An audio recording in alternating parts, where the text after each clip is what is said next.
as our brother James concludes the first chapter of the book of James. In the 27th verse, he uses this expression, pure religion, undefiled before God.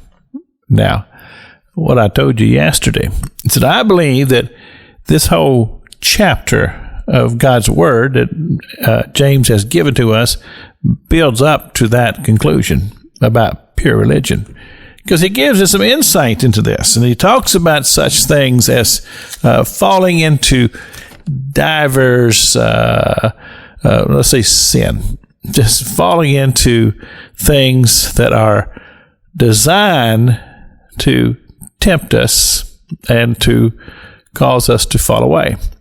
And he talks to us about patience. And again, I'm reminding you, it's pure religion. What is pure religion? As I said, I believe that it's all a spiritual walk that we have.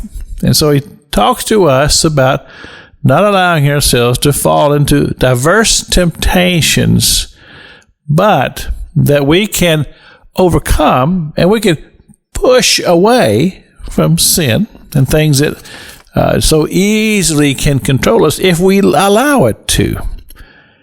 And what happens is that we begin to develop patience. In other words, the ability to always say, God is going to help us. And so we're patiently waiting for God's intervention to help us to be able to overcome sin and not fall prey to things. One of my favorite teachings from the book of James, again, leading up to this thought, pure religion, undefiled before God.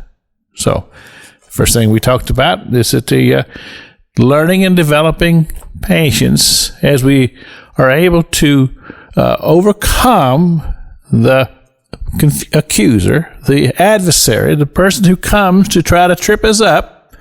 We learn how to just wait on God and believe that God's going to help us through this trial or tribulation or whatever it is that we're dealing with here. So, then, as I say, one of my favorite teachings, he talks about knowledge and understanding and just knowing what to do. As you walk through this life and you are confronted with things and you just seem to be unqualified and just seem to be confused and befuddled and you just don't know where to do or what to do or where to turn, James says, if you lack ability for these things and you just need some wisdom and some insight, then just ask God. He says, ask God and God will give it to you, and he won't hold back. He'll give you what you need, but it's important that we don't just try to wrestle with it and deal with it in our own abilities, but just take it to God and say, God, this is what I'm dealing with. This is where I'm at. This is where I'm seemingly falling short in my ability to be able to deal with this situation. God, help me.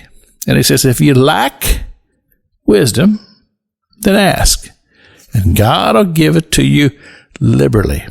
He says, ask, and he will give it, and understand that you have to ask in faith. And we'll talk about it. This is Pastor Jack King with the gospel on the radio broadcast.